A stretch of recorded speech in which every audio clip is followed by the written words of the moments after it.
Today is September 15th, 1997. This is an interview with Jean Herszenhorn. We were talking about the camp that you were in the mountains.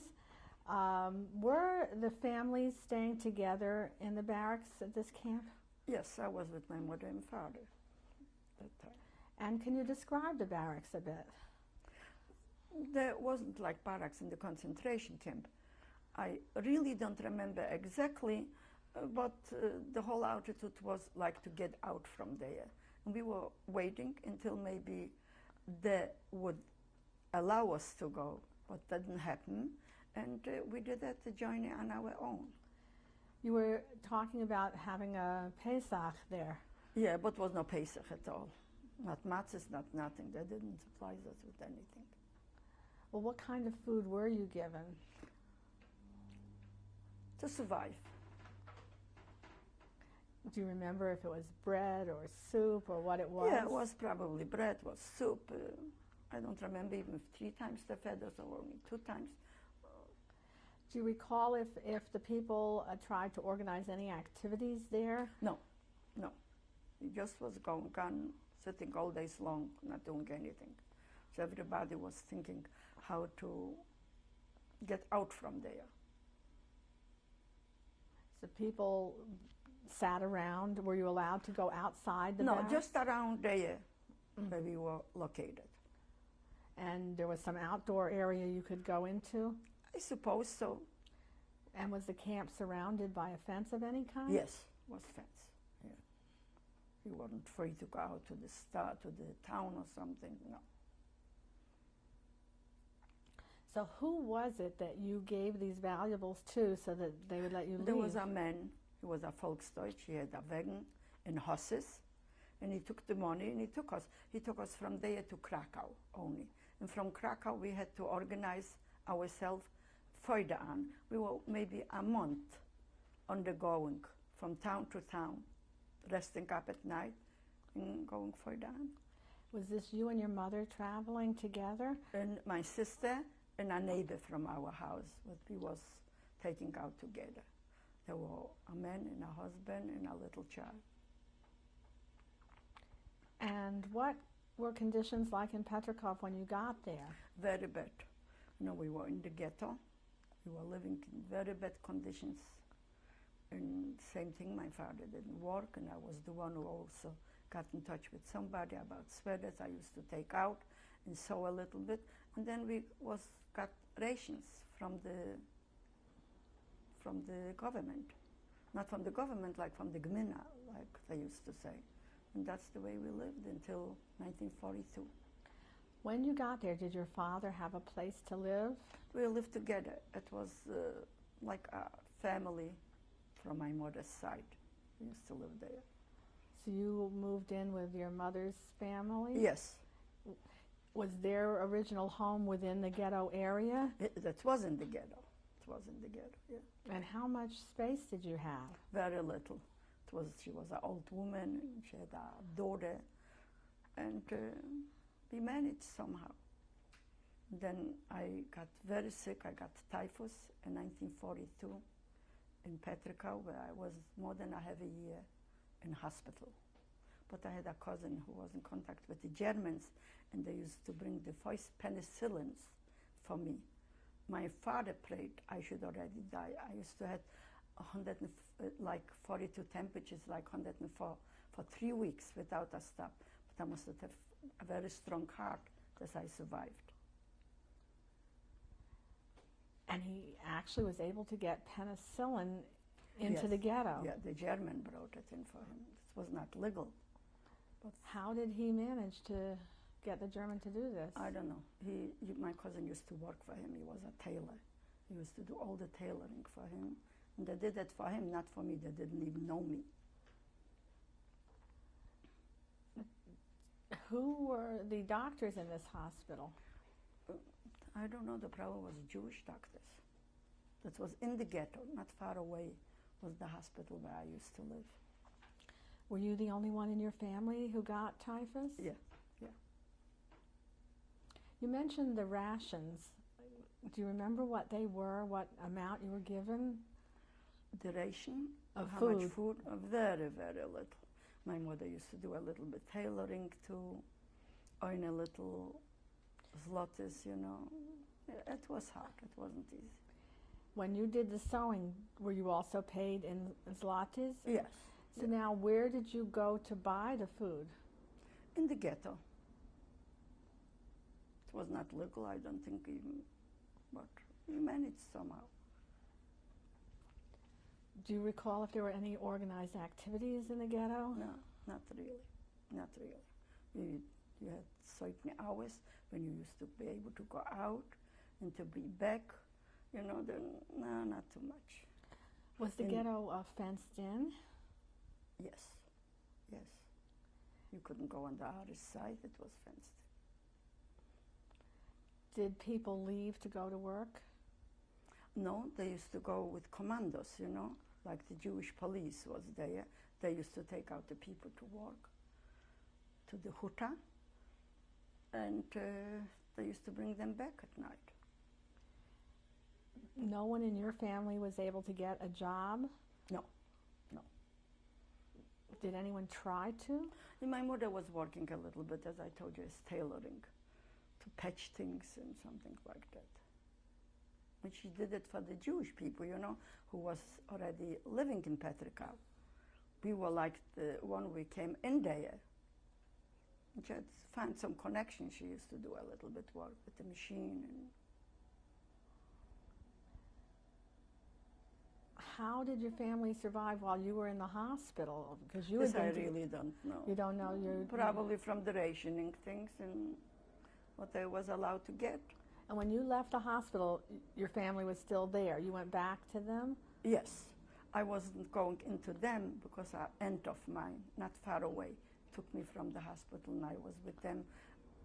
Really shortly the evacuation was, when they took out all the Jews from Petrikov. My parents was at the first day. That was October 14th, 1942. You mentioned the Jewish police taking people out to work. Yeah. Did you have any contact with the police or the Judenrat? No, I knew a few of them, but I wasn't in contact. The most of them, there was the one who used to live in Petrikov, and I was the one who came in from Lodz to Petrikov, you see. It was like a different category. How was that selection that you mentioned your parents were taken on the first Yeah, I day? wasn't with them. A cousin of mine came in 6 o'clock in the morning. She took me out to her house. That was the parents of this cousin who sent with the penicillin for me. And Maybe you could tell us their names, these two cousins? Yes, Samuelson. Also, there's two cousins who are survived. Samuelson. Now, did you ask her why she was taking you out? No, she told me. She told me it's the selection, and they're coming, they're going to take you from me, and they're going to take you to Treblinka. This we knew already where we're going. When she took me out, and there was from Ukraine, the soldiers came, and they were shooting and shooting. We were banged down until I came to this family, Samuelsons. And the same day, they took out him, which they promised him he's going to be there, and that was the German who brought this medication for me. But they would leave him, but he said, I have a wife and a child and my parents and a sister and a brother, and he said, if you want them all, then you come with us too. Now, you said you knew about Treblinka. How did you find out about that? I don't know, I think we knew already this. I think so. I'm not so 100% sure that they're going to be taken, but we knew already. I think so. I knew about Treblinka. I knew so much about Treblinka that I don't think that something was existing like there before. I knew about it.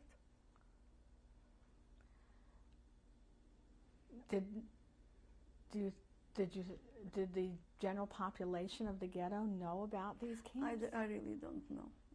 I suppose so. If I knew, they must have known too. And how did you find out that your parents were taken? I was going out from the house before, But they used to say which houses are being taken, and my parents were the very first ones. This right in the morning. Were they taking everyone in this time, or only people who weren't working, or was there any reason? I think that time they took everybody from the building. Except maybe some people were hiding there, which I don't know. So how long did you have to hide until it was over? No, the same day they came to my cousin and they said they need already a couple people who will clean, where they take out the stuff from, like the people who they took already with the transport. And I was like volunteering, and I said, I want to go. There was two cousins with me, and they came, and we were working there. We didn't know what was going on a whole day. And at night they came, and they contacted us, and they said they need us for tomorrow. And then we were like the lucky ones to remain, and the rest of them went to Treblinka with the transport. And how long did you work cleaning up? I think I was there until they built a shop from the Germans in Petrikau, and they took me there. Like I think I explained it to you already. I was sewing what I made from the machines, like stockings, sweaters, shawls, gloves, and there I was until 1943 in Petrikau, till they take me to a concentration camp, Blizyn. Now, when you were doing the cleaning up of the Clothes. apartments that people had left, Not apartments. Yeah, I just was segregating the things what I took out from the apartments. so you were sorting what kinds of things were you saving? Clothes, utensils, beddings, like they're making piles out of that stuff. So you were involved in a sorting process, but not in actually removing the things from the apartments? No, sorting out. Was there anything that you were supposed to throw away, or was it all sorted and saved? No, I don't know. We used to pile up like ladies' clothes here, men's clothes there, beddings there. And what would happen to these piles? I don't know. I don't know what I did with it. And Because later on, the Jewish Gmina was there. And whatever they did with the stuff, I probably sent it to Germany. where were you living at the time you were doing this sorting? With the two cousins of mine, with the Samuelsons, in Petrikau, in the ghetto. It was already a smaller ghetto than I was with my parents. And then when they opened the shop, where did you live? With his cousins in Petrikau. You remained in that same place? Yes, with them, with the two cousins. What were the conditions like in the shop? We were working, we didn't get paid, was not paid, and we used to go home and to get, I think, from the rationing food. Were you fed while you worked at the shop, or were you fed after work? I don't know, I think we wasn't fed there, no. And who was supervising this shop? Germans. How did they treat the people? Treat me not bad, but in the shop, I don't think they killed people there or something like this. Not supposed to steal anything, not supposed to be honest, I don't think they killed there enough.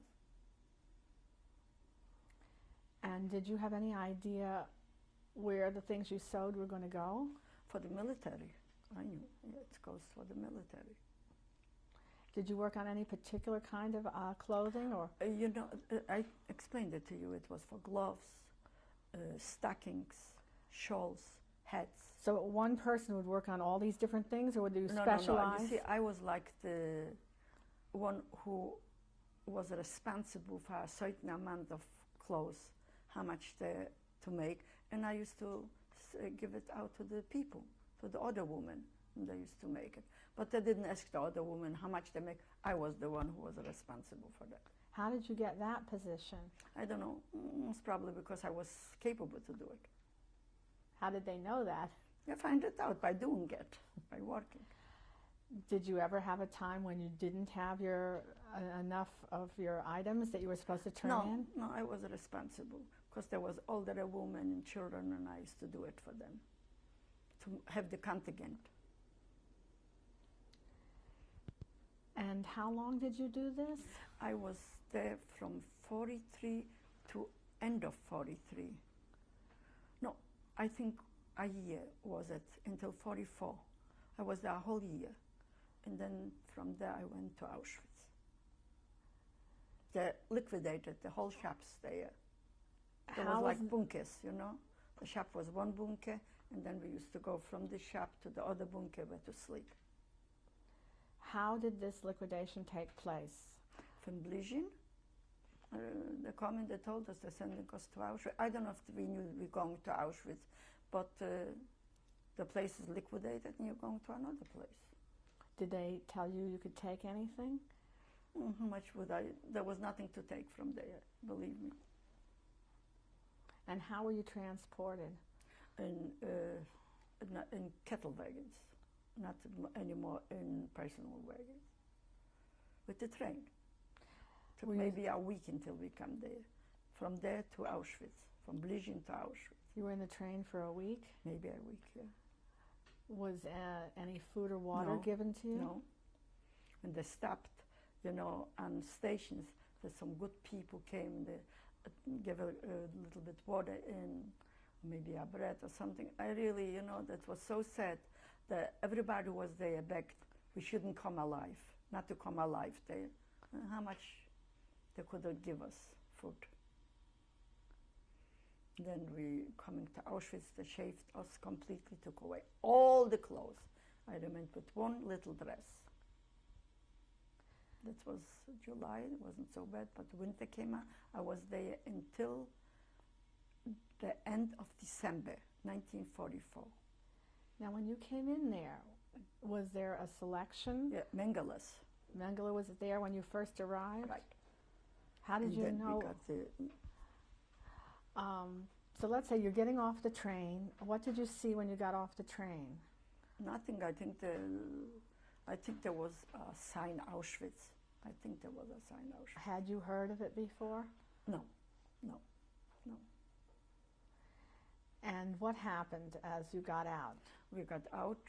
Everybody was onto a selection, and they shaved all the women, took away all the clothes and all the possessions.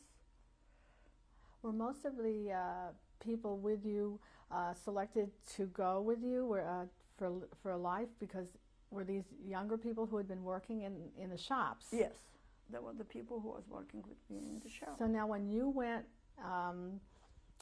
and to where you were shaved, were your cousins still with you? No. What happened? Because when they took me to Blizyn, they didn't took them. They remained there, and they just took me. Well, so when you were taken, they weren't eliminating the whole ghetto? No, still remained like two places where the Jewish people were working.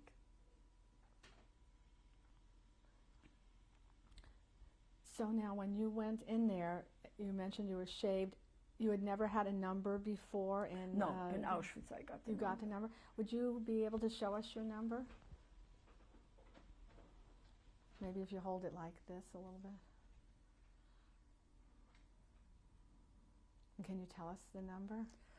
It's A-15257.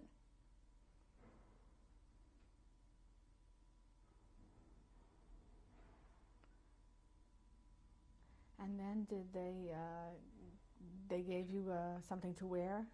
Just one dress, not even with buttons here. It's like complete open.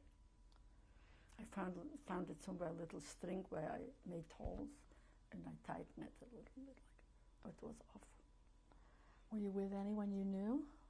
Yeah, with the people that I came from Blizyn. Yes. You stuck together? Yeah. And you were put in the same barracks? Yeah. Some of them, not all of them, because there was a couple thousand from us going to Auschwitz. And can you describe your barrack? Well, it was no beddings. It was just like a bridge, you know, a wooden bridge. I think we were 12 girls. If one has to turn off, they all has to turn off. without blankets, without anything. And how did you spend your time there? Terrible. Sitting on a stone after the appel. And then they called us in, and we were waiting until lunchtime, which they gave us a little bit soup and a slice of bread, which was already for the night to keep. And who was in charge of your barracks? That was like two girls from Czechia. They were like the Lagerälteste, very rough girls, didn't treat nice us. But I started to get in touch with the Germans, and I used to say I know how to knit, and they should give me like old sweaters, and I made from little pieces, and I knitted nice sweaters for them, and they used to bring us some extra food, which I helped the other girls, which they didn't do that. What kind of food would they give you? Terrible was a soup like water and a slice of bread, sometimes a piece of margarine. It was terrible. When you did the knitting and they paid you in food, Yeah. what would they give you? A little bit better food, like extra bread and some marmalade. It was better. And they gave me this, I could help other girls. How did you find these Germans to do the work for? I don't know, maybe they were a little bit nice or something after they were counting us. We were coming into the barracks, and I used to speak good Deutsch. And I make some kind of connection. I told them what I can do and something like that. Where did you get the material? I need to cough, can I? Certainly. If you want to take a drink of water. Where would you get the material that you'd use to make the items? There was no material. They gave us like old sweaters, and I was ripping them, and then I made like balls out of it, and I was knitting that time. I don't know from where I got the needles. Probably they supplied me with it. So the Germans that you were knitting for, they'd give you the old sweaters? Yes, yes. And did you do this the rest of the time that you were there? Yeah, in Auschwitz. Is there anything else that happened while you were there that you'd like to talk about? Well, Mengeles was every time by the selection, and if you found a little spot on your body or something, you have to be complete nude when you come out to the selections. And if you found something, you were no good, you was going already to the crematoriums. But girls was young, and then if they found them cheating or something, they took out and they gave them beatings, you know, and then they used to take you to the crematorium. What kinds of things would the girls have done? You said cheating, but what would that You know, mean? I remember once a girl was coming at transport with potatoes, and she asked me, and I didn't know this on top, there is sitting one and watching this, and she said, "Come, Yaja, come, and we're gonna get some potatoes." And I said, "Helen, I don't feel like to go, and I don't want to go." And while she was, you know, potatoes was falling down like from a truck, the lid at them, and she used to grab a few of them, and from the things where they were sitting, the Germans, they shut her down. She was shot completely, right away to death. It's like my instinct told me, don't go. I experienced another very bad things when I came. I had like a slice of bread, and I had a friend of mine with me, and I found out that's the barracks from the men's across the street, and I didn't care. I had a slice of bread, and I wanted to give it to him, and they caught me, and then for a whole week, all nude, I have to demonstrate around the men's, and then they set me down for 8 hours, complete without food, a little bit water, and I used to take like dig out, and put it on the side, dig out for 8 hours. And this was going on a whole week, just coming into Auschwitz. Because you wanted to give a piece of bread? To my friend, yeah. And he couldn't remain in Petrikov. He came, he liked me very much. He told me, we're going to live through the war. We're going to get married. But unfortunately, they shot him. And had you met him in Petrikov when yes, you were in the ghetto there? Yeah, he used to live there on the same floor. He was a tailor, he was working for tailoring in the same shop. But as a tailor, I was working in the knitting department. So when they took you, they also took men to Auschwitz from Auschwitz, from Blizyn, yes. Yes. Yeah. They liquidated Blizyn that time, I think. Or maybe it remained gypsies was there, but we were not in contact at all with them. Had you seen them there, gypsies? No, I didn't. They were like in a different barrack, like not together with us. When you were still back in Blizyn, you had basically been living in an apartment. No, in a barrack. There was no apartment. Once in Petrikov, you'd been living in a barrack? No, in Petrikov I was in an apartment, but in Blizyn I was in a barrack. When you were working in the shop that Yes. they established? Yeah. So how did you have contact with... They took us from the barrack to the other barrack because the shop was in a different barrack. Not far away, but we didn't walk by So when you were in the ourselves. barrack there, you were with all women? Yeah, only women. Yeah. But you'd see the men when you were working? Yeah. The women working in women together because they make the sweaters and all the machines, they were men's.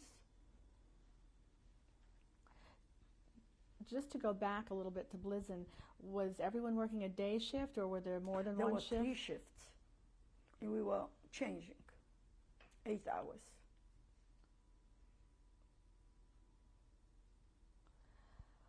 And Blizyn was still near Petrikov? No, it was far. So It was near Skarżysko.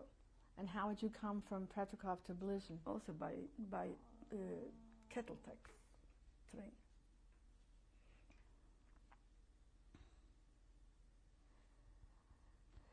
So now you were in Auschwitz, we're talking about. Was there any other thing about Auschwitz that you would like to describe for us?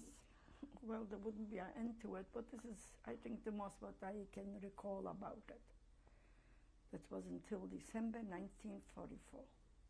It was after Christmas, I think, already, when they said they're taking us from Auschwitz, and we were sent to Czechoslovakia, to the last lager where I was Kratzau. Up until that point, when you were in the ghetto, when you were in Blizyn, and now Auschwitz, had there been any attempt, either by you or people you knew, to observe the Jewish calendar? I don't think so. I don't think so. No. Were you aware? But we knew, more or less. We knew the holidays. I don't know how, but probably one said to another one, the first one who got the news, I don't know. Did anyone that you knew of or yourself try to observe the holidays in any way? There was nothing to observe. I only remember Yom Kippur in Auschwitz, where they told us a night before, if we will fast, they'll give us the next day, we'll get the food. But unfortunately, they didn't give us nothing. You know, it was after the fasting and everything, and they said, it's too late, we're not giving you any food. That was, we were fasting like 48 hours, not 24 hours. Or 12 hours. And you fasted? Yes, yes. Did they give you food on Yom Kippur and you had to decide to fast, or they withheld it? The day before Yom Kippur, they told us whoever wants to fast is entitled, and then most of us said we want to fast. You know, that time sometimes you think you'll be religious, God will help us and something like that, but they didn't give us the food. We have to stop now. We'll continue on the next tape.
The date is September 15th, 1997. The survivor is Jean Herszenhorn, maiden name Brill. The interviewer is Martha Fraser. The city and state are Bronx, New York. The country, United States of America. The language is English. My name is Martha Fraser, M-A-R-T-H-A-F-R-A-Z-E-R. Today is September 15th, 1997. I'm conducting an interview with Jean Herszenhorn in the Bronx, New York, United States of America, in the English language. Please state and spell your name. My name is Jean Herszenhorn, J-E-A-N-H-E-R-S-Z-E-N-H-O-R-N. Could you please state and spell your name at birth? Jaja Brill, J-A-D-Z-I-A, B-R-Y-L. What is your birth date and current age? My age is 77. I am born 1920, April 1st. Could you please state and spell your city and country of birth? I am born in Poland, P-O-L-A-N-D, Piotrków Trybunalski, P-I-O-R-T-N-A-L-S-K-I. Piotrków Trybunalski, P-R-Y-B-U-N-A-L-S-K-I. Could you please tell us the names of the members of your family when you were a child? My father's name is Shaya. It's S-Z-A-J-A. My mother's name is Shifra Brill. S-Z-Y-N-F-R-A. Weiss. W-I-E-S-S. This was her maiden name? Yes. And your siblings? My brother's name is Abram Brill. A-B-R-A-M. B-R-Y-L. My sister's name is Paula Brill. P-O-L-A-B-R-Y-L. And where were you in the birth order of your brother and sister and yourself? Were you in Lodge? Where were you? Were you the middle child or the? Yes. Now you mentioned you were born in Piotrków. Did you grow up there as well? No, I grew up in Lodge. And about how old were you when you moved? To Lodge? To Lodge. I was 3 weeks old. So your memories are of growing up in Lodge. Right. Could you tell us a little bit about your neighborhood there? Well, we were living in a neighborhood was most Gentiles, and we were getting along with them. Did you live in an apartment building? Yes. Can you tell us about your neighbors? Were there any Jews in the building, or was it all Gentile? Late in the beginning, not, but later there came in a little bit Jews, but a little percentage, the most Gentiles. Now, where did you go to school? I was going to school in Lodge only with Jewish children and all girls. And what kind of school was this? Was this a Jewish school or No, a public school? It was a public school. What was the language in which the children were instructed? Polish. And at home, what language did you speak? Yiddish and Polish. And can you tell us a little bit about your father? Well, my father was working, my mother was a housewife, and raised the children until 1939. What kind of work did your father do? My father was working with leather work, like making soft leather and making out some, with leather. What kinds of things did he make out of the leather? Like shoes. And where was his place of business? And where we were living. same place, Zakontna 43. Was it inside the apartment? Inside in the apartment, right. Right in your... No, we had in the backyard, like a little booth. My father was working there. A little bit in the house, a little bit there.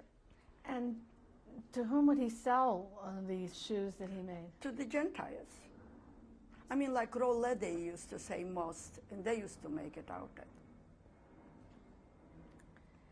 Did you have any kind of Jewish education at all? No. Did your brother have? Yes. Did your parents want you to have any? Yes. What happened? I don't know. One of those things I didn't want it. There was a rabbi coming into the house and just plain I didn't want to. Do you remember if your brother had a bar mitzvah? Yes. Was in the shul, very little, not too elaborated. What was the shul like that your family attended? Not too orthodox. Not too orthodox. Because my father wasn't too orthodox. He used to go in on Shabbos and on the holy holidays. He used to go to shul. Did your mother go as well? With my father. How did you observe Judaism in the home? We observed that very traditional. It was very holy for us to have the holidays, each holiday. Did you have a favorite among the holidays? I think it was like Pesach, Passover, because I was born that time. I was born to the second Seder Nacht. It was like the favorite. What did you particularly like about it? Aside from the fact that you were born. As my father put on the tradition, the Seder Nacht, was very happy occasion. Where were your parents originally from? From Piotrków-Trybunalski. Did you have any contact with relatives back in Piotrków? Yes. Did you go for visits as a child, or Yes. did they come to you? Yes. You did both? Yes. When did you usually visit? Was there always a certain Was time on the of year? vacation and when was no school. And who did you see there? Who were the relatives? Was my grandmother, my grandparents, because later one of my parents moved to Lodz, and my aunts, uncles, cousins. On both sides, on your Yes. father's and your mother's? Yeah. Did you enjoy the visits there? Oh, yes. Was always looking forward for it. Did it seem like a smaller town to you when you would go for a visit? Yes, it was smaller than Lodz, where I was living. And did your family there live in apartment buildings or houses? In apartment buildings. What kind of work did your grandparents do? Were they in leather as well, or did they do? I don't know. My grandfather from my father, I had no grandfather from my mother's side, but my grandfather used to work on strings to make out, I don't know how you call this even. Because when my grandfather moved to Lodz, he didn't work anymore. He was retired already.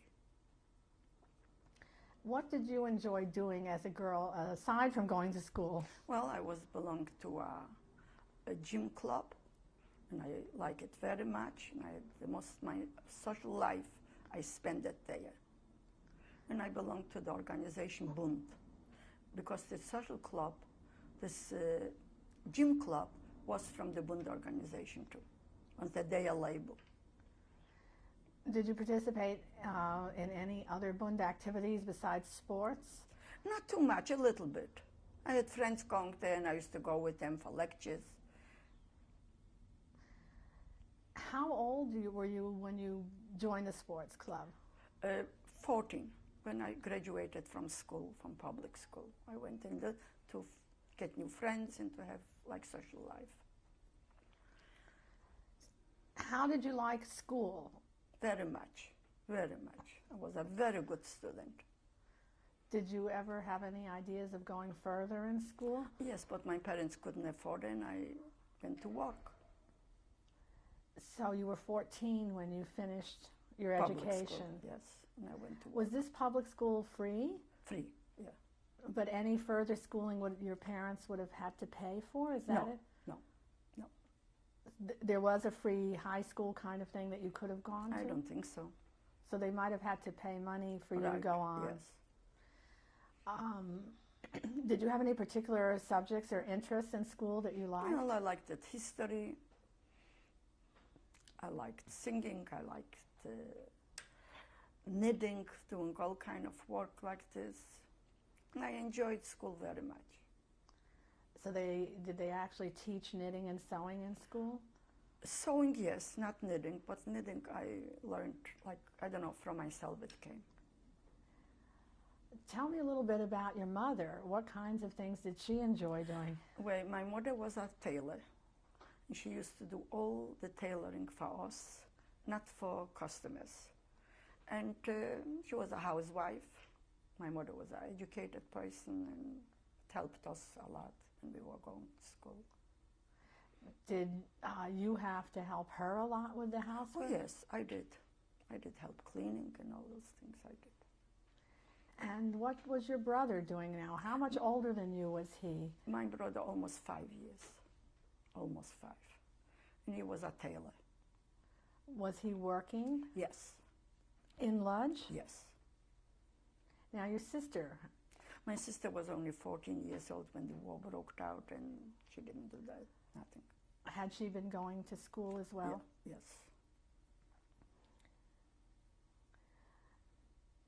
How did you decide what kind of work you wanted to go into at the age of 14? Like I was, there were friends of mine, and she used to have this tailoring, but like private customers used to come in, and she took me there, and she liked me, and I was there until the war broke out. Didn't work in any other places. She had a sister where she was making like sweaters. Then for the winter time, sister used to take me up there, but it wasn't the family. It was like I have a block away. What was this person's name? I really forgot now. The way I was working, Yahimovich. And you knew her personally before you started working there? Yes. And the other one was Brzuska. And how many people worked for her? Not too many. I was alone. I was one worker. So she would work and you would work too with her in her own home? Right. And what kind of work were you doing? She used to make for children clothes. Like private customers used to come. And did you know how at that point at 14 to make all these children's clothes? Well, she was cutting, she was sewing, and I was like finishing this. She taught me, she was teaching me this. And I knew a little bit sewing from my mother. And how much did you earn? I think it started with $5, 5 zlotys a week. And then she gave me some increases, and yeah, I used to get a lot of tips. She had very rich customers, and I used to deliver. When the garment was finished, and I used to get nice tips. I make like a nice little living that time. Were the customers Jewish also? Most of them, 90%. And how far away from your home was where you worked? By walking, a good half hour. And you used to walk? Yes, I enjoyed the walking. What were your hours? It's like was from 8 in the morning until 6 or 7 o'clock in the evening. And I used to get a break. I used to go home for lunch. So you'd walk a half an hour all the way back and forth? Yes, we used to get we used to have at home dinners lunchtime. And at home from work, I used to go already to meet my friends, and I came home, then I had like a snack or a sap or something like that. So your sports activities you would do after work in the evening? Yes. And what kind of sports were offered? Like with instrument, like jumping over instruments and ladders to climb, in with hands in the legs, like push-ups, all those things. And was this boys and girls? Yes. So there was a lot of socializing? Right, yes. I learned dancing there, and I love to dance. It was dancing day. They used to make like Saturday 5 o'clock, like once a month, from 8 till midnight. Then when I was older already. But I was with this club since I was 14 years old. Did you make new friends from the club that you hadn't known? Yes. Meanwhile, while you were a teenager, was your neighborhood, were you still living in the same apartment? Yes. And the neighborhood was still Until mostly... the war broke out. Was the neighborhood still Gentile mostly? Yes. A lot of Jewish moved in there, but the most was Gentiles. It was a Gentile neighborhood. And what were the relationships like? Good. I used to get along with them. Did you ever have friends among them? Yes. I was playing in the backyard with them, yeah, girls and boys. Why was it that your school, although it was public school, was all Jewish? You know, it happened, the anti-Semitism came out a lot, and there was this Jewish organization which fight for that with the government. They should make like just for Jewish girls, just for Jewish boys. And it was going on until the war broke out. Before the Germans came, did you hear anything about what was happening in Germany? Well, I knew this is one of the nicest countries where people live nice, the most intelligent, and most of our clientele, my fathers, they were Germans. And in the building where I lived was a lot of Germans. It would never occur to me that there are going to be such kind of people. You thought of them as... nice people. Did you hear anything about the Nazi Party? Not too much. I knew already when Hitler came to power in 1933. I was already 13 years old, and I heard about it. But nobody was afraid for it. We thought the Germans are the nicest people. Whoever occurred to that they're going to be doing something like that. Was there any discussion of what was happening in the Bund lectures? No, not about German, generalizing, you know, what's going on in the world and politics and something like that. What was their idea, what was the idea then of politics? That was a socialist party, and was a lot for the workers with unions and like to better the situation for the working people. Did they talk about what was happening to people in other countries? Yes, yes. Was there any warning in advance at all of... Not that occurred to me, not as a child. Maybe my parents knew more about it, but I didn't do anything about it, and I was happy there. I was very happy there. I was a very happy child. How did you hear about the Germans attacking Poland? When it's, you know, in the beginning it was like when Germany took out Czechoslovakia, Zaolja there, you know, and it was frightening. It was frightening, but we didn't believe it's going to happen. Did you get most of your news from papers or from papers, people? Or? From papers, because we didn't have radio, we didn't have televisions, that was not there. So you knew about Czechoslovakia Yeah. and Austria, Yeah. but still thought Poland was safe. Yeah, I thought so. What was the first sign that something was happening? Well, it happened September 1st, 1939, when the war broke out, when they came into Lodz, I think the 2nd of September, they were already in Lodz, the Germans. They put up the flags and all those things, and we knew what's happened. What was the first thing you saw?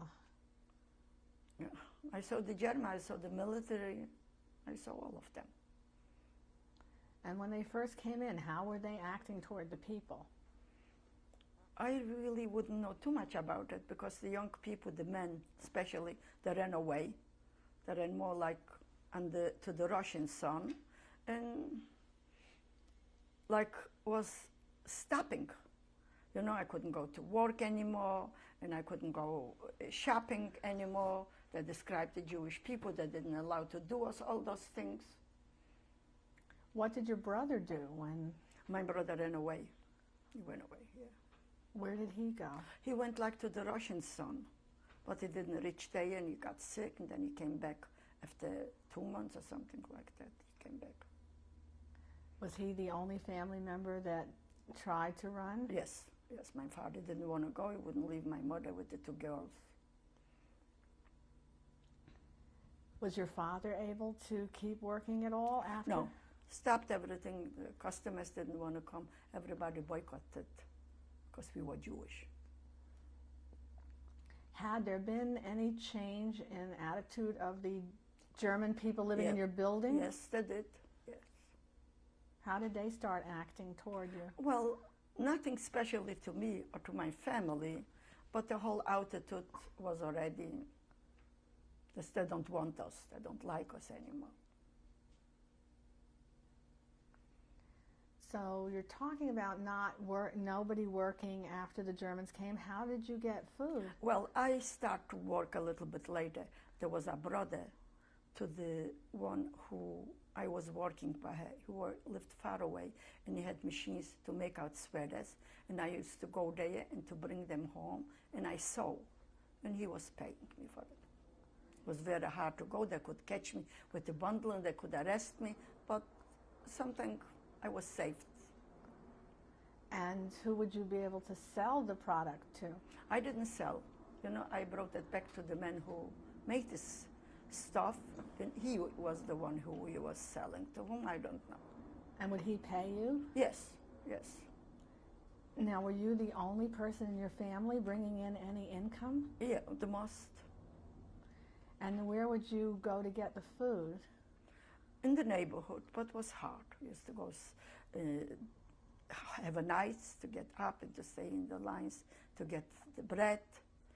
And it was hard. Wasn't easy. But it didn't happen too long because they took us out from there in March 1940. The Germans came and took us out from the apartment with only a little bit belonging what we could take with us. But up until that point, you were working, getting the sweaters, and Yes. you were still able to get some food for the family? Yes, yes. It was hard, wasn't enough, but we managed. We were still in our apartment. And had your brother come back and was your brother with My you? brother was working as tailor when he came back, but my brother got married in 1940 in December, and he went away with his family to another town in Poland. It was Staszów. And he went with his wife's family. During the war, when we were in Petrikau, then he sent somebody, my sister went to him, then I remained with my parents, just. So now, had he gone away before you were sent away? Right. We were sent away in March, but my brother went still in 1939 in December. I see. Right. Yeah. What kind of notice did you receive about? Not at all. Nothing. Yeah. In fact, we would have go with my brother, but I got sick and I couldn't go. And he said they took wagons and horses to go there. It takes a couple days, and he said soon he's gonna arrive there. He'll come back with the same, and then he's gonna take us. But he left like a Thursday, and Sunday they took us out. What was his wife's family from there? She was from Lodz.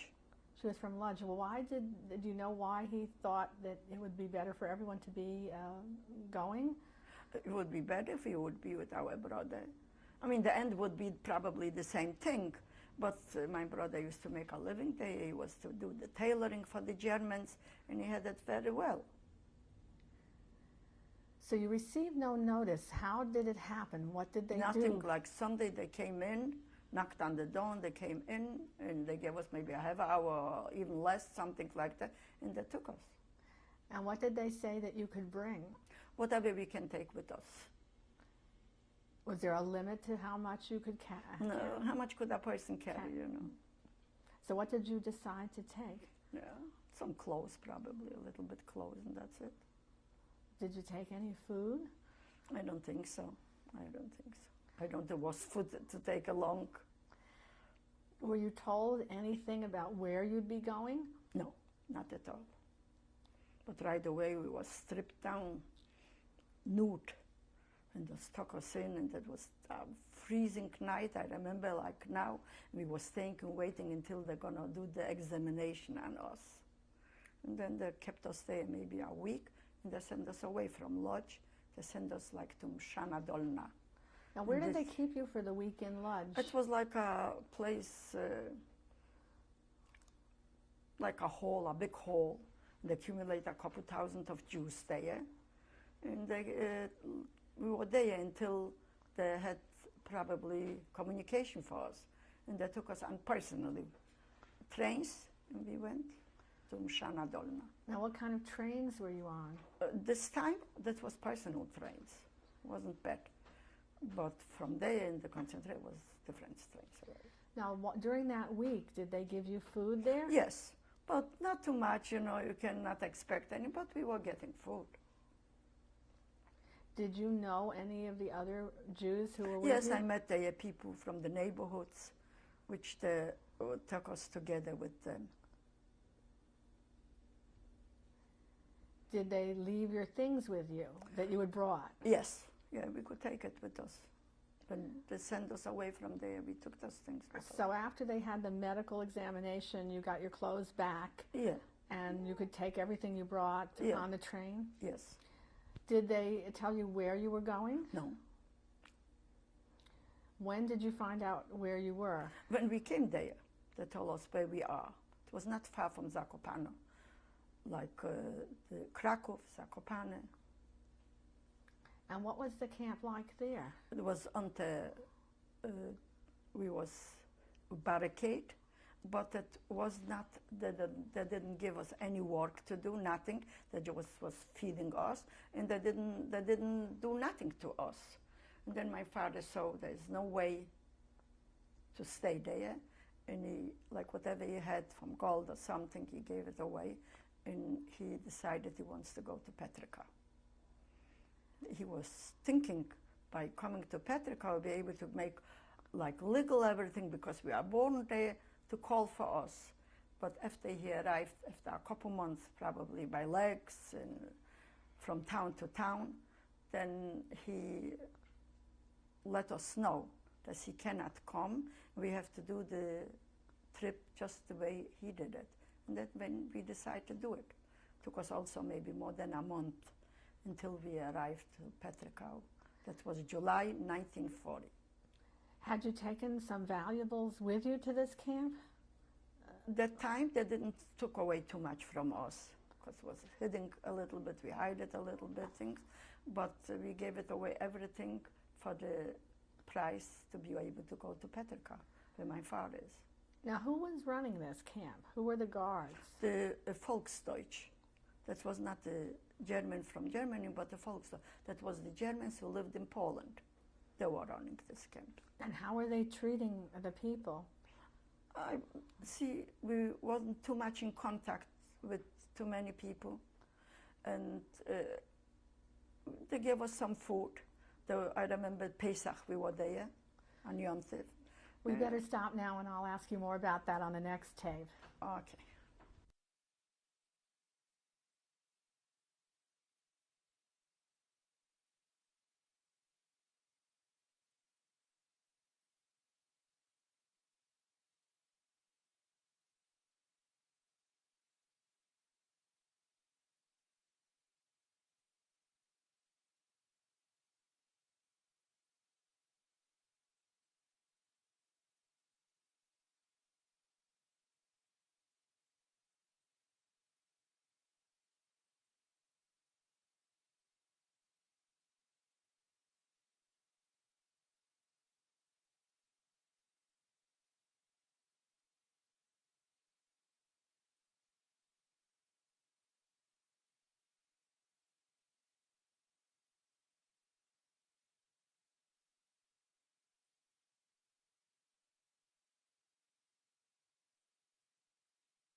This is tape number 3.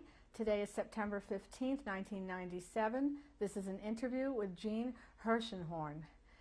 I'd just like to go back for a minute to the time that you were working in the ghetto in Petrikov. You were sorting, you had mentioned. When did you start doing the sorting? That was, the sorting was only for a little while, you know, when they took out, when the liquidation was going on to Treblinka. But then they opened the shop, and I started to work in the shop. But where was this shop? In the ghetto, still in the ghetto in Petrika.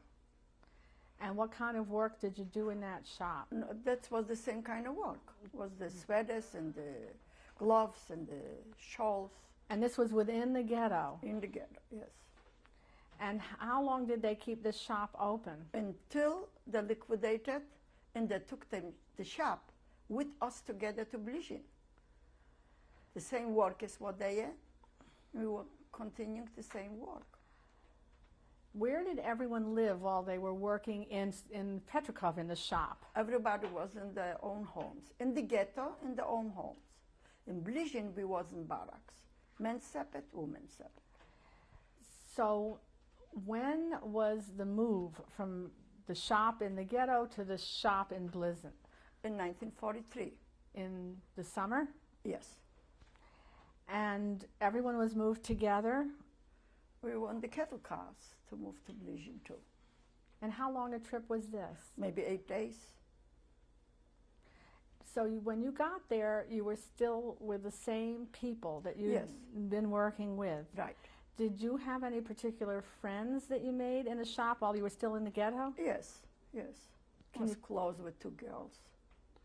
And were you still living with your cousins when No, they remained in Petrikov when they liquidated the ghetto. When they sent me to Blizyn, in the shop, they were not working in the shop, those 2 girls, and they were home. But then they took them to a place called Bugaj, which was also in Petrikov. But meanwhile, while you were working in the shop and living in Petrikov, you had been living with the cousins. Right. You didn't have to live with the people you worked with. No, with the cousins too. Now, how long a trip was it on the train? By 8 days. I think so, it was 8 days. And were men and women in the same cars? Right, yeah. Did you have any food or water in the cars to Blizyn? Not really. Probably we took something, everybody took something with them, and I don't know how long it lasted. How did people handle the bathroom situation? It was terrible. I really can't recall this, and I don't remember. First of all, if you didn't have food, you didn't probably, maybe was staying like a barrel there. I don't know. I really don't remember this too much. So then, as a group of workers from the same shop, about how many do you know? There were a couple hundred. You all arrived together? Yes. And were the only people living in Blizyn camp all just from your shop? Yeah. It was a small... No, they came from other towns too, from the district, you know? Like was from Radomsko, from Radom, from... I don't remember the other towns from where they came. So now you were working in a larger factory. Yes. I don't know, we distributed, they probably sent it to Germany for the military. And you mentioned when you were working in the shop in Petrikov, you were the forelady. You would be in charge. And in Blizyn too. And what shift were you working on? The alternated, you know, 1 week this week, 1 week another week. Because we were 3 girls who was in charge for that. Then every 8 hours was a different girl. Now you were living in barracks in Blizyn rather than in apartments. What were the barracks like? Terrible. It was on the floor, you know, but individual floor. And I think over there they gave us like a cots, like a blanket to cover ourselves. I think so. I got promoted to all 3 foreladies. They built in the foyer a little room, and there was like bunk beds. Then it was already a bed. It was to the end, not in the beginning, but towards the end, a couple months later, they did that. And we were like the privileged ones, but most of them didn't have it. And in the factory at Blizyn, were you always able to meet your allotment that you were supposed to turn in? I mean, to see the people which I was working with them, yes. Was everyone a good worker? How did you keep them going? Yeah, well, they have to. They knew by not doing the work, they might be killed. You know, but every couple hours a German came in who was in charge from the German, and he was checking this, how the work goes on. Was the person running this factory a German? Yes, a military man. And how did he treat you? Good, really good. Always, You know, I used to, for the holidays when I used to go to Germany, I used to knit for him because I'm a very good knitter. And if I knit something, he brought me back good stuff, food, yeah. And then I shared with the girls. What about the food that you were given? When were you given it? What was it? It was like breakfast, and then it was lunchtime, and supper. What would you be given? Like a soup for lunch, in the morning a slice of bread, or just twice a day I think they give, because I remember by leaving a piece for at night. Was there any time in Blizyn that the men and women could socialize with each other? Yes, yeah. How would this That was Sundays. Like I had my friend there, and I used to go there, and I used to see him. In his barrack, sometimes I used to go, sometimes he came to my barrack, yeah. So you were able to go from barrack to barrack, you didn't have to stay? Yeah, it was now a very small walking distance. How far were the barracks from the factory? Also not too far, we could walk. But not, I don't think we could walk individual, but the individual walking was like in the weekend when we were not working. And I don't remember if we were working 5 days a week or 6 days, this I don't remember either. And your friend, had you met him for the first time back when you were in the ghetto in Petrikov? No, he came with me from Petrikov to Blizyn. He came with me there. And then he went to Auschwitz also with me. And from Auschwitz Did he volunteer to go with you, or was he forced to? No. He could have remained in Petrikov for another year maybe, until the complete liquidated, but he volunteered to go with me. And what was his name? Jezik. That was his last name? No, Bromberg. Jezik Bromberg. When you went from Blizyn to Auschwitz, was everyone just taken, or could some people have remained behind? No. So he had to go on with you at that point. Yeah. Had he been working in your factory in Petrikov? No, there were shops. You know, I was in the knitting shop, he was in the tailoring shop. So the tailoring shop didn't have to go when the knitting shop went? Yeah. I see. Yeah. They took all the shops together. But this was in one barrack, and this was another barrack, but very close by. Also in Blizyn, in the barracks, who was in charge? There were, I think, make the girls from the barrack who didn't used to go to the shops or to the ammunition factory. They were the ones who used to clean up and to take care and all those things. And also while you were in Blizyn, did any Jewish holidays come up? It came up, but we didn't celebrate. They didn't allow us to do that. Did people try to fast on Yom Kippur there? I was one Yom Kippur. I don't remember from Blizyn, but I remember in Auschwitz, they didn't want to give us to eat, and we were fasting like 48 hours.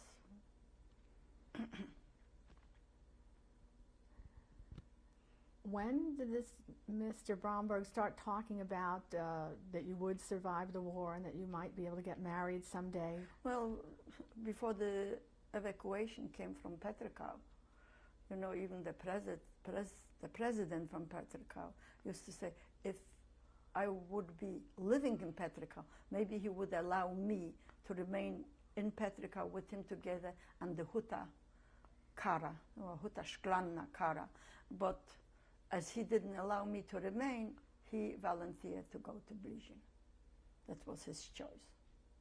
But from Blizyn was no choice. They liquidated Blizyn and they took us all to Auschwitz. How did it happen that you were taken out of Auschwitz? Was there They liquidated Auschwitz that time already. It was a complete liquidation. Either crematorium, or they allowed some of the healthy ones who Mengele allowed to remain them alive, and they sent us to Czechoslovakia, to the last lager, like Kratzau. And that was in January, beginning January. Was this all women who were taken We to were Kratzau? that time all women, yeah. I don't remember names. Do you remember what happened to your friend? With some of them I used to send. They took us in different lagers, like us to send there, and the other ones sent to other camps. You know, we were sending to all kind of camps. in different parts of Germany. So when you were sent to Kratzau, were you with any of your particular friends? Yes, yes. Like from the ghetto on. Still from Petrikov Yes, together? yes. I was liberated with her together. It's going to be hard. One particular woman that you went all the way through to liberation with? She's still alive. She lives here in Fort Lee. What's her name? Jadzia Młynarska. And at that point, your friend, Mr. Bromberg, that you were talking about marrying, did he remain? He was not alive. He was like they put him on a boat in Auschwitz and dumped them with a couple people from Petrikov. I don't know if this will help.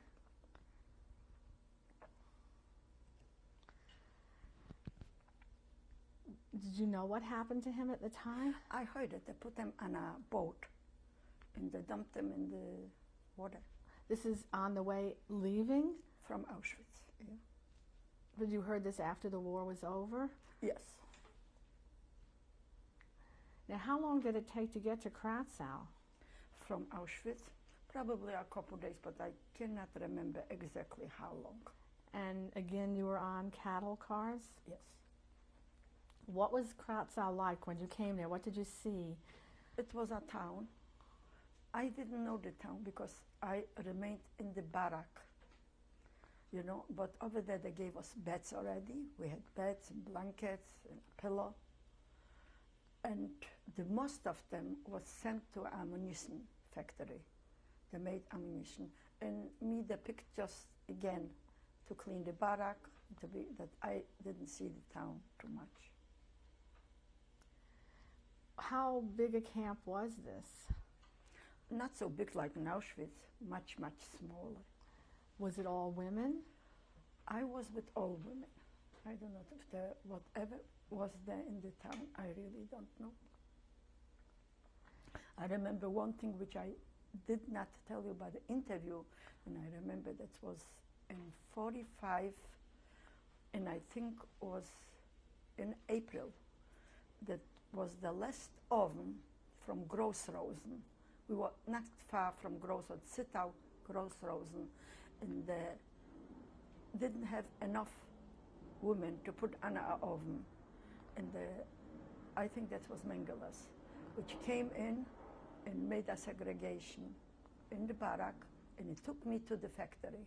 He set me down like some jars with nails, put this nail here, put this nail there, and like around 5 o'clock, he took us in like in a Krankenstube. It was like a little hospital, and all naked, not a selection, and we were 45 women. 44 women he took to the gas chamber in Grossrosen, and I was the only one. I said, I have a wonderful body, and it's a shame he should put me in the oven. And that was Mengeles. See, I didn't give you this on the first interview. You said this to him, to the person making the selection, about... No, he did it. Mengeles said it. Oh, he said that? Yes, yeah. And I was the only one. And when I came back to the factory, and everybody was so happy. This was a month before we all was liberated. The war was ending. Then I was really one of the lucky ones. In Kratzau, how was it that you were picked to stay behind and clean? Who did the picking?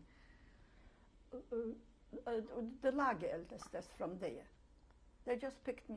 I was just lucky. Because I should not go to the factory. I never was in a factory, an ammunition factory. And were you the only one picked to stay behind? From my barrack, I think I was the only one, yeah. And how much work did that involve? Plenty. Like to make all the beds, and to clean up the floors, and there was barrels from a whole night to remove this. It was work. It was work involved. But was easier than to go to the ammunition factory. And then I got close with somebody from the kitchen, and they gave me an extra soup or something like that. You know, it was helpful. Would it take you the whole day to get the work done? Most of the day. And then I was sitting there again and knitting a little bit for the lagerteste, and I made some sweaters again. And that helps because we got extra food for that. How were the women treated at that barrack? Not bad. Better than in Blizyn than in Auschwitz. I know you talked about people being brutalized in Auschwitz. What about in Blizyn? Were any people disciplined in Blizyn? Like if somebody did something wrong, there was like the Jewish police was there in the barracks, and they used to give you the beating without what I never got it. I didn't because I got along. I was always adjusting myself, whatever they say I should do, because I didn't want to get us beating. Meanwhile, who was running the camp toward the end in Kratzau? The Germans. All, and German guards too? Yes, yes. With the help from Jewish police, I think. But the last one in Kratzau, I think, was only Germans. Because that was not a Jewish town there, you know, there was not a ghetto, it was only the Westerner concentration camp. While you were there, did you have any idea as to what was happening in the war? Not really. We were only praying either for that, or we're going to survive the war. I was healthy probably. I was young and I was healthy. I didn't have any sicknesses there, and that's what probably helped me. Once I remember I had terrible toothache, and they took out a tooth by me, but voiced like with instruments like you take out from a horse. And that was horrible, but listen, I lived through that. In fact, they made such a bad job that when I came to the United States, no dentist could do anything for me. They took it out so bad that my jaws and everything was corroded. That was in Kratzau? No, that was in Auschwitz. They took out this tooth. How was the liberation in Kratzel? Well, we were liberated from the Russians, and they came in. That was May the 9th, not the 8th, and they said, you're all free. They brought food and everything, and you can go wherever you wanted. We had no clothes. I used to go there to the Germans and go into their houses and take out some stuff, and then I was there only a few days, and I left for Poland.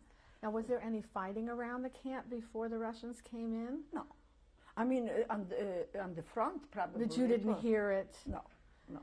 What about the Germans who were in charge of the camp? Did they stay till the Russians came in? Did they leave? No, there was some of them who came, even the 9th, there was still some day when they said we are free.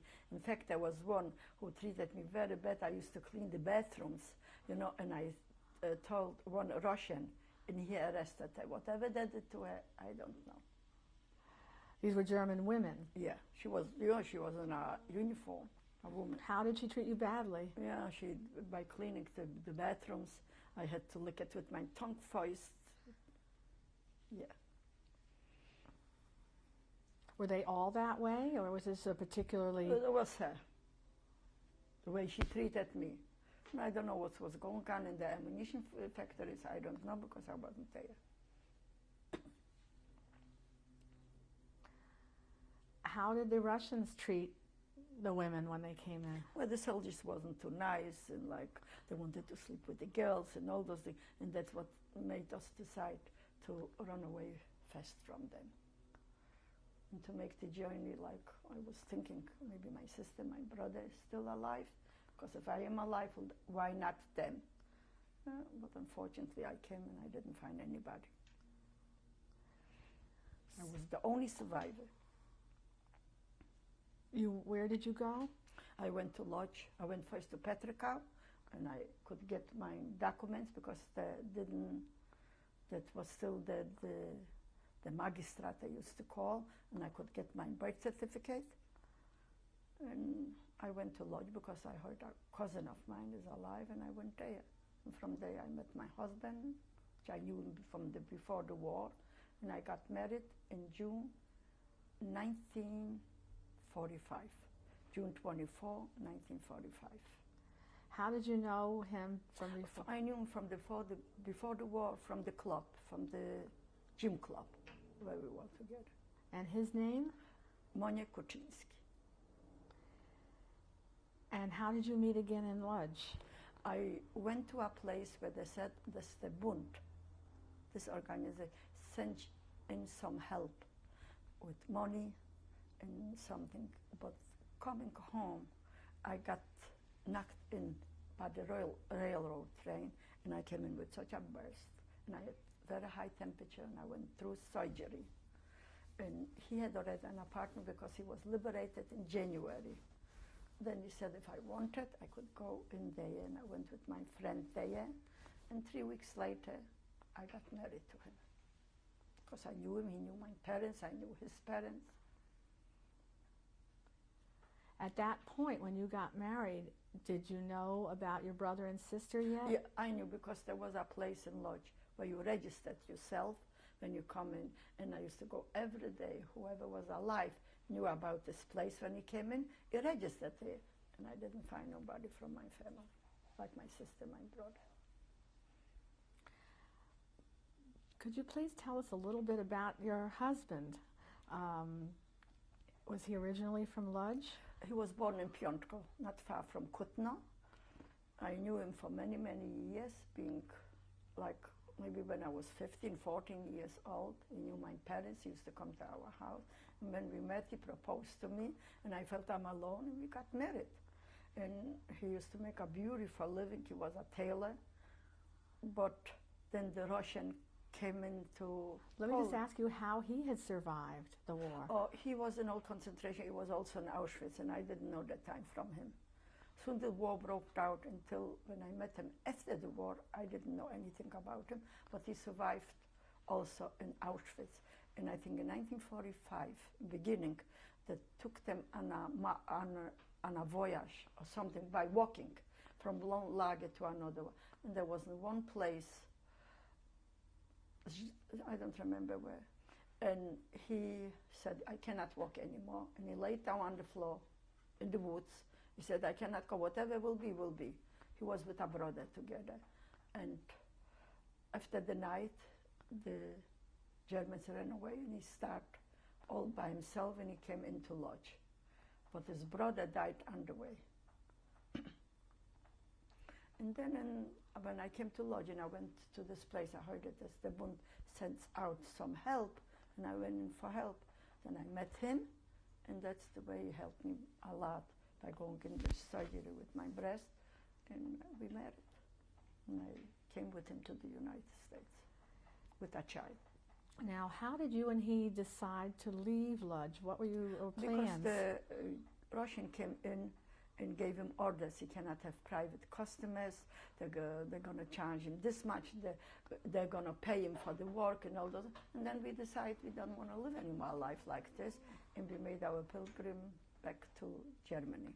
How did you get back to Germany? You know, there was a soldier, a Russian soldier, took us to the over the border. That was Szczecin. I was pregnant that time already. And from Szczecin to Berlin, and from Berlin to Bergen-Belsen, where you saw already the picture there. There I was pregnant already. And did you stay in Bergen-Belsen? I was in Bergen-Belsen, then I found some friends. I had family in Belgium, and they wanted us to come there, but they couldn't send us any affidavits, nothing. We had to smuggle. And we got in another journey, and they caught us on the border in Belgium, and they sent us to jail in Aachen. And that was for more than 6 weeks. We was under the English. They arrested us. We were there in jail until also from the organization Bund. They came and they took us out, and I went back to Bergen-Belsen. In the jail, I met Vladka Mead. Was she in jail too? Yeah, a night later. Also they caught her on the border. She also wants to go to Belgium. And my husband was in jail with her husband, and I was with them. We got very good friends, like sisters, until this day. And I wouldn't have any chance to come to the United States. She was very close. She was a courier in the Warsaw Ghetto. And when President Truman gave the first 12 visas, he gave to Vladka. Vladka included me, and I came back from Bergen-Belsen to Feldafing, and then I was waiting until to come to the United States, and the most of that I had to wait until my daughter was born. My daughter was born in August 1946. Now, when you were in the jail, how did the British treat you? Very bad. Very, very bad. We got worse food than in the concentration camp. And they sent to work there. The men had to work in the fields, but not me. I was pregnant and I was privileged and I was fighting there. The Vlatka shouldn't do it either. Did they give you any decent food because you were pregnant? No, no, no. Very bad. Every day like fish soup. Oh, I remember this was worse than anything else. Very bad food. And when they released you, were there any conditions to your release? It was conditions. I couldn't go to Feldafing that time. I had to go back on the zone from where I came, from Bergen-Belsen. But Vlatka sent somebody for me a couple of weeks later, and we came to Feldafing. And then my husband was very sick coming out from jail. A couple of weeks he was very, very sick, but very, very sick. Like I didn't think he's going to survive. Did they take care of him when you went back to Bergen-Belsen? Was he I had hospitalized? doctors, probably I had doctors, but he didn't go to the hospital. I helped a lot. I did the best I could. And how were the British treating you in Bergen-Belsen before and after Bergen-Belsen, jail? my husband was working a little bit there. Private, we had like a room, and he's working a little bit. I think probably we got some rations things too. That was already 46, February, March. I think in April I was back already in Feldafing when Vlatka sent for me. Now, when you were in Feldafing, was this now in the American zone? Yes. So she wanted you to go there to prepare to go to the United States? Right, right. That was the American zone already. And you wanted to wait there till your baby was born? Yeah, I had to, because the consul didn't let me go because there was no boats. There were military boats. Just they prepared in case there have to be a delivery with my daughter. I had to wait till she was born, and then they couldn't take her in on the boat until she was be weighing 10 pounds, and she didn't want to eat. And then I was in Bremerhaven. I think I was there maybe for 5 weeks. She got whooping coughs. It was plenty. So it took you that long to get her up to 10 pounds and get her Yes, healthy? yes. We'll have to stop now and we'll continue on the next tape.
This is tape number 4. Today is September 15th, 1997. This is an interview with Jean Herszenhorn. When you came to the United States, did you have plans as to where you were going? No, I went to the Hayas. The Hayas paid for it. I was a couple weeks until some family of my husband's came, and I was like a boarder for a couple weeks in Brooklyn. And then my husband got already a very good job. He was a designer, and we were looking for an apartment, and I moved in an apartment. It was on 4th Street by 2nd Avenue. And I was living there until we made a very good living. We bought a house that was already in the Bronx on Manor Avenue with Monroe High School, if you know where this is. And I lived in this house until I moved into this apartment where I am now. I was there for 15 years in this house. And I What moved was in the already exact with 2 date children. that you came to the United States? Yes, it was, I arrived still in 46, but the boat couldn't land. It was December. Until the boat got broken, then we'll wait until January 8, 1947, when they took us out from the boat, and Vladka Mead with her husband came to the boat, and she picked me up and brought me to the Hayas. Where were you living when your second child was born? Already in my apartment on 4th Street in New York. And you then bought a house once you had the 2 children? Yes, I bought a house. It was in the Bronx, 1148 Manor Avenue. And from the house, I moved in here to this apartment. And what happened? To my first husband. Well, we moved into the house, and 2 weeks later he got sick, and he fainted in the shop. And when he came home, and doctors came in and they said he has like pneumonia. Took him to the hospital, and he couldn't breathe, and had cancer on his lung. And that came from the concentration camps, because he was working in coal mines in Auschwitz. And he was 6 weeks in the hospital, and he died in June 1951. And I was a widow with 2 little children. What did you do? Nothing was very bad. I didn't have to pay rent because the house paid for themselves. And in 55, I went with the workman's cycle on a trip, and I took like my second baby with me. And there I made my second husband. I met him there, and I got married to him in 1955 in Decoration Day weekend. And then I was with him until he got very sick. He was 20 years older than I am. But I gave birth to another daughter with him. It was in 1957. My daughter was born. And I was living with him until he got very sick and I couldn't take any more care. He went to the workman's circle home, and he passed away in 94 in February. Was he from Europe also? Yeah, he was born in Warsaw. He was living through not camps, but he was in hiding in Warsaw. He was from very little survivors who didn't went out from Warsaw, and he survived there. He was also survived by the Russians. And what did he do for a living? He was an upholsterer. So it was with him that you moved to this current apartment? Right. No, he moved in to me when I had the house already. He bought a house in 51, and I married him in 55, and we were living there in the house, and then he moved with me here. You kept up your involvement then with the Bund, the Workmen's Circle, once you were here in the United all States? the time, until this day. I'm still a member from the Workmen's Circle. And you still participate in? Yes, yes. I mean, when communication was better, my husband had a car, he was more with functioning. In fact, last Decoration Day, it was 50 years as I am in the United States. I'm in the branch, and I went for a gathering with them together. Have you been a member of any other organizations? No, no. I mean, I was joining here the Young Israel, the Shul, but not a too active member. Just I joined the Holy Holidays. Have you been involved with any organizations from Lodz or Petrikov? With the Petrikov, I am involved until this day. You know, I joined them. They have like, I receive journals from them, and I'm with them. This is the Workmen's Circle and the Petrikov. Did you find that your experiences during the war affected your religious beliefs at all? Well, we had a kosher home. My parents were not Orthodox people, just traditional Jews. Did you find that you were changed in your observance at all because of your experiences? I'm not too kosher. My kitchen is not too kosher, but I like the Jewish food, and I cook the Jewish food, and all my close friends are Jews. Are many of your friends survivors as well? Yeah, the one which I am, they're all survivors. There's none of them which if I used to go to bungalow colonies and everything, I used to be close with all the people, but coming home, you know, you have 3 children, was hard work. I didn't have patience like to go in new environment. I had a big crowd of people, and they're all newcomers.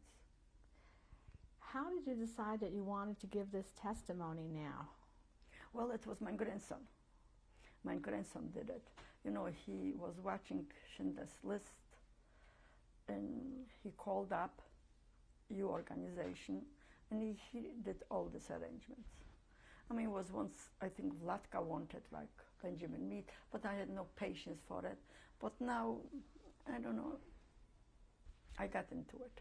And I'm not sorry, because children will have something to remember, their grandmother or something like that. You mentioned your grandson. Can you tell us a little bit about your grandchildren? Well, yeah, my grandson is born in 1967. He's now an accountant, certified accountant. He married, makes a very good living. He's a father already from a child. Very good boy. And then he has a sister. Sister is married too. Her name is Mindy Weiss, and she also has a child, which I have the 2 great children. And the other ones from the middle daughter, there's wonderful 2 children too. They're not married. And my youngest one is also married. Her husband is a judge, and she is an accountant, and also she's in business with a little partner in a clothing line. In fact, she might go to China, like in a week or 2, like for business. And she has a child also? Yeah, that's the youngest grandson. Yeah. Did you feel that your experiences and both of your husband's experiences going through the war had any effect on the way you raised your children? Well, maybe right in the beginning I used not to tell my children about my consider, but then I came out with it. Listen, my circumstances were hard. I was a widow. I was so young with 2 little children. There was so much like to make a living, and I was taking care of the house and everything. But I don't think I did my best to bring them up, and they're all doing very good, and they're very capable children. Very. Now that it has been more than 50 years, is there any message that you'd like to leave for your children and grandchildren and great-grandchildren? That you'd like to say that you've learned over these years? Yes, this is good what you're doing it today. And then when they're going to come sometime, they go to Yad Vashem. If there's going to be they'll see my name there, or to Washington, or here what they just opened the museum. And I think it's good. I wouldn't know about it, but they'll know. Is there anything else you'd like to add? Not really, not really. Well, thank you very much. You're very welcome, and I thank you. I am Jadzia Kuczynski, and this is my husband, Monia Kuczynski. This was done in Bergen-Belsen in 1946. I am pregnant with my daughter. I am Jadzia Kuczynski, and this is Monia Kuczynski, and this is in Garmisch, in Germany. I am pregnant with my daughter.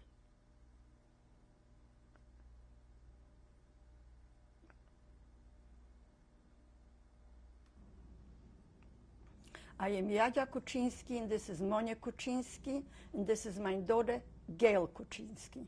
This was done already in the United States. In what year? This must be 1949 or 1950. I am Jean Herszenhorn. This is my husband, Jack Herszenhorn. And this is my daughter, Gail Kuczynski, and my other daughter, Diane Kuczynski. This is being done in the United States in 1956. This is my daughter's wedding. Her name is Judy Herszenhorn, and her husband, Richard Ward. And then is my granddaughter, Mindy Weiss, her father, Lenny Weiss, her mother, Gail Weiss. And then it's Jack Herszenhorn and Jean Herszenhorn. And then it's Diane Zakalik, my other daughter, and Jay Zakalik, with the grandchildren. One is Michael Weiss, one is Michelle Zakalik, and Kenny Zakalik. What year was this taken? This is 1982. This is Jean Herszenhorn and my husband Jack Herszenhorn. We are somewhere in a hotel in the mountains. In what year? This must be 1967, 68, something like that. Or in the 70s, I don't really remember exactly.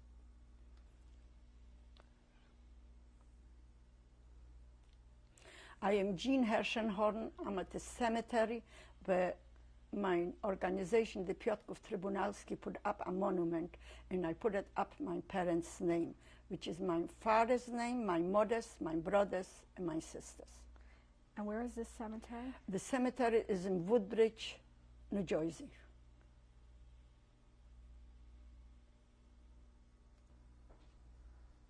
This is my grandson, Michael Weiss. He is born in 1967 in March the 19th. When was this taken? When he was 18 years old. This is Mindy Weiss. It's Michael's sister. She is born 1968 when she was also 18 years old. Her birthday is March the 28th, 1968. It's more correct. This is my granddaughter, Michelle Zakalik. She was born in 1973 in New York. She is here also, 18 years old.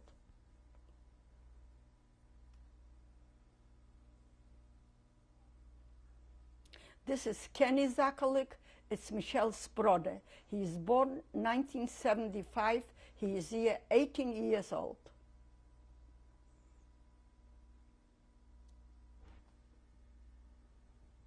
This is my youngest grandson. He is Jeffrey Ward.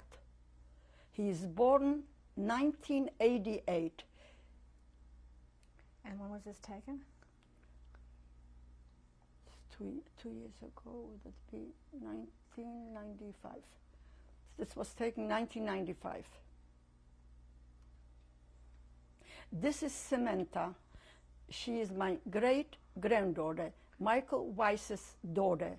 She was born in 1996 in September, the 8th month, in August 6th.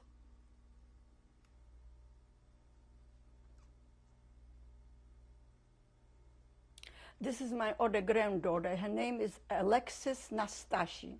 She is born in 1997, January 1st.